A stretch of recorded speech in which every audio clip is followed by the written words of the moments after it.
This is ICASTnews.com, live and direct from United Nations headquarters in New York City, and this is at the Stakeout. 13 months ago, a civil war started to take apart Yemen. Yemen, which occupies the southern portion of the Arabian Peninsula. Yemen has been riven by a war which pitted the Revolutionary Council, the Houthis, against the entrenched governments, the Hadi government. The Saudi Arabians, people from the United Arab Emirates, but mostly the armed forces of Saudi Arabia, have been trying to restore the traditional non-revolutionary, go it in a traditional Arab fashion Wahhabist government back into Syria. They've used American-made Apache helicopters, American-made multi-munitions, American-made rockets, American-made bombs, American-made aircraft to bomb, strafe, and sometimes kill the rebel groups back into submission or back out of power. In the meantime, Al-Qaeda in the Arabian Peninsula has taken advantage of the chaos there and seized territory. Some towns, regional capitals, they've held for, well, since last summer. One they were just driven out of. Now, the United Nations Special Envoy for Yemen, Ismail Ahmed, the ambassador, much-traveled ambassador from Mauritania, a 55-year-old diplomat, is trying to broker a peace. Peace talks are going to begin on the 18th of April in Kuwait, and Ambassador Ahmed, who before headed the Ebola emergency response and has also worked in the UN mission to aid Libya, is now here at the Security Council talking about his effort.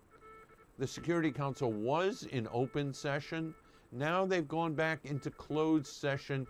We're waiting for the principals to come out and make a statement about just what's going on in Yemen these days. How Al-Qaeda in the Arab Peninsula is on the run.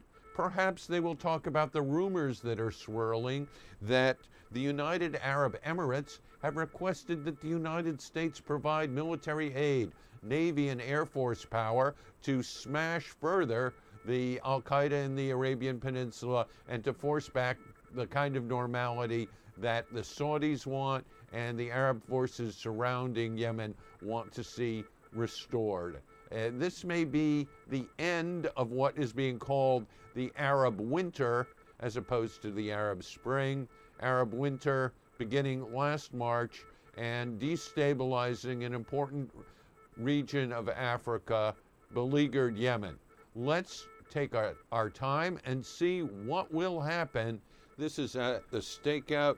We're waiting now that the private session of the Security Council on Yemen has concluded for Ambassador Ismail Old Sheikh Ahmed, the special envoy for Yemen, to come out to the Stakeout and tell us just what he's been talking about with the members of the Security Council. The emphasis will, of course, be on the negotiations he hopes to hold on the 18th of April in Kuwait about a peace proposal to end the 13-month civil war in Yemen. So let's cut to Ambassador Ahmed at the Stakeout.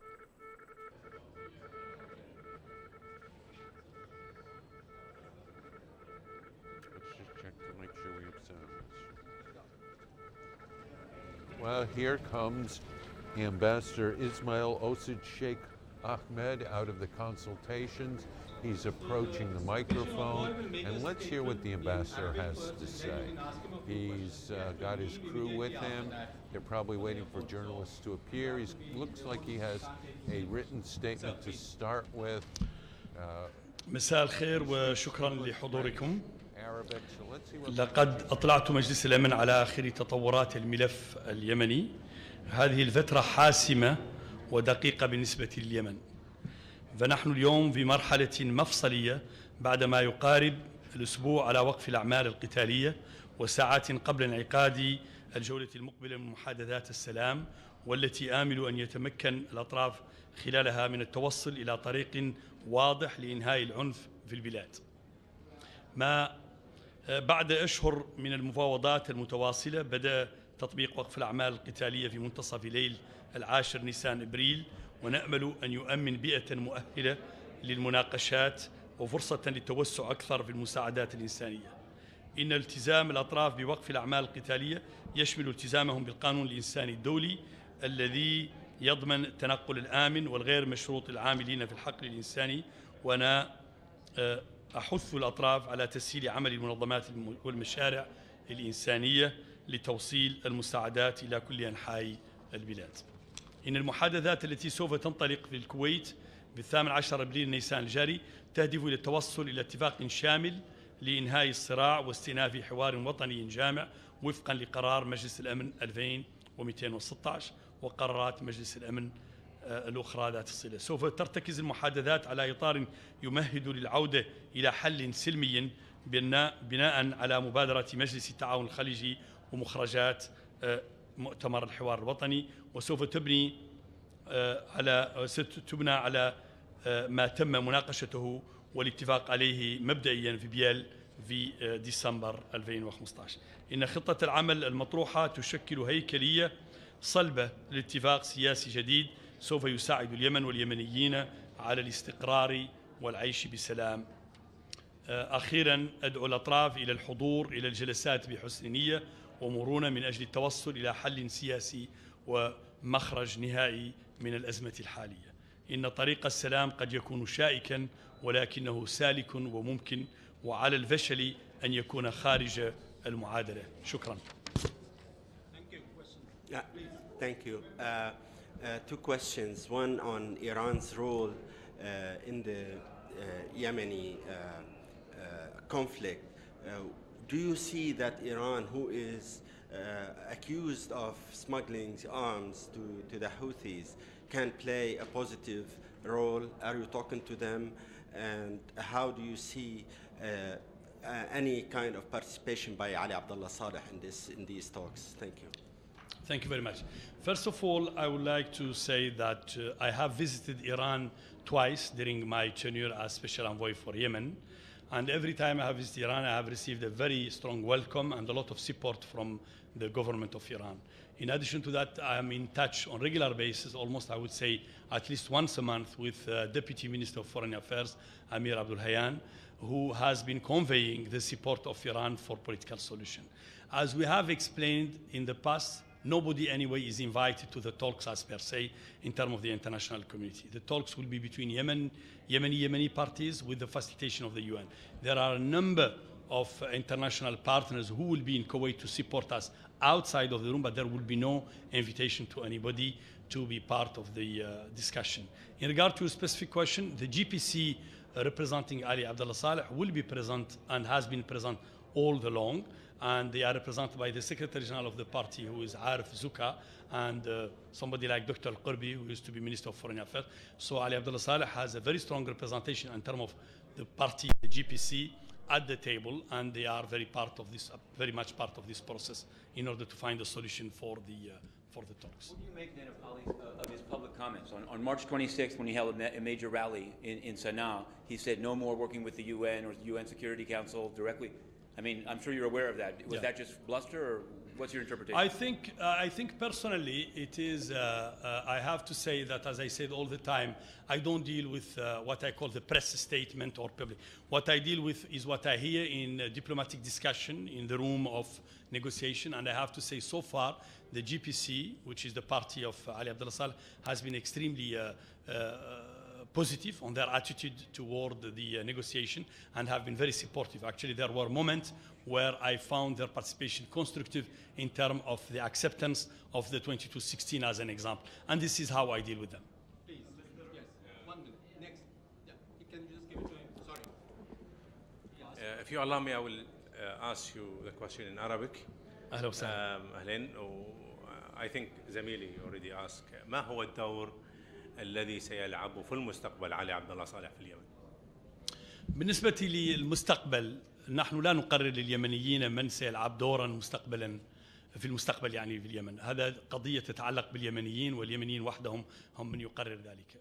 نحن ما نقوله هو أن ما هو الأولية بالنسبة لنا الآن هو أن ننهي هذه الحرب التي هي في الحقيقة حرب قاتلة، وأتت بكثير من الأرواح، وأتت بأزمة إنسانية كارثية، وبأوضاع تدهورية فيما يتعلق يعني بالأمن.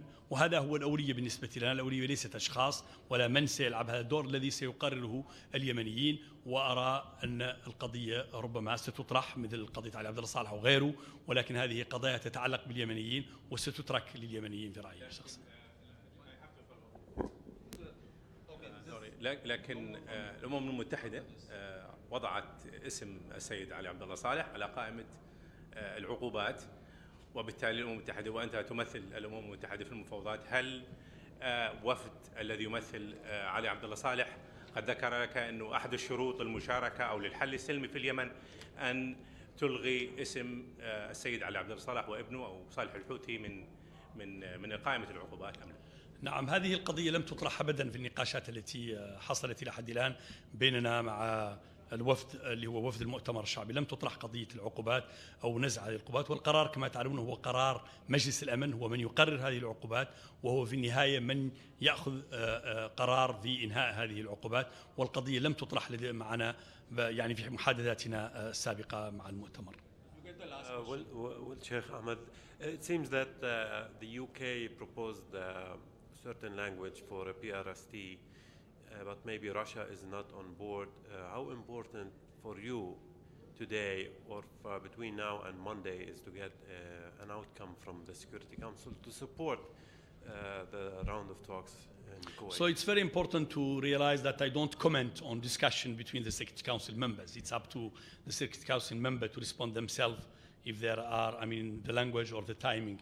What I know is I have heard an overwhelming support within the Security Council to what I'm going to do, including a support that the Security Council will be issuing a statement. The timing, the content is an issue that only the Security Council will decide in, and I have no right to comment on that. I would like to thank you all. I'm traveling tonight to Kuwait. You have to wish us good luck. We have one of the biggest crises, as you know, and we are trying to solve it, and I really appreciate your support, all of you. Thank you very much. Merci. Thank you. Sharwell, there's somebody waiting for you.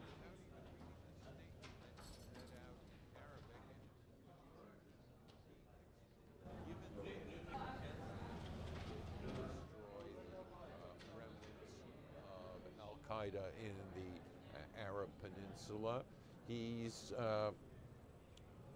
even diplomatic enough to not reflect on what objections were raised in the private sessions of the Security Council, saying he did not comment on what members of the Security Council say, that they, of course, can come out and make their own public statements.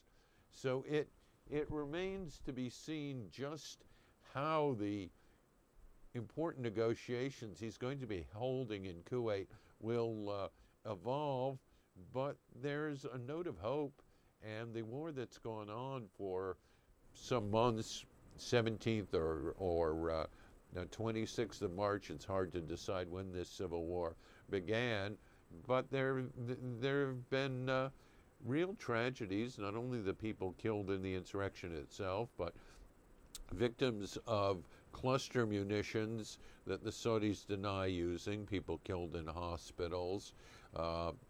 And the most troubling part for people looking for some sorts of stability beside the civil war itself is the large chunks of territory that Al-Qaeda in the Arabian Peninsula have been able to snarf up in the midst of a civil war. It's just in the last 2 days that Houta, the regional capital in southern Yemen, was taken back from the Al-Qaeda forces.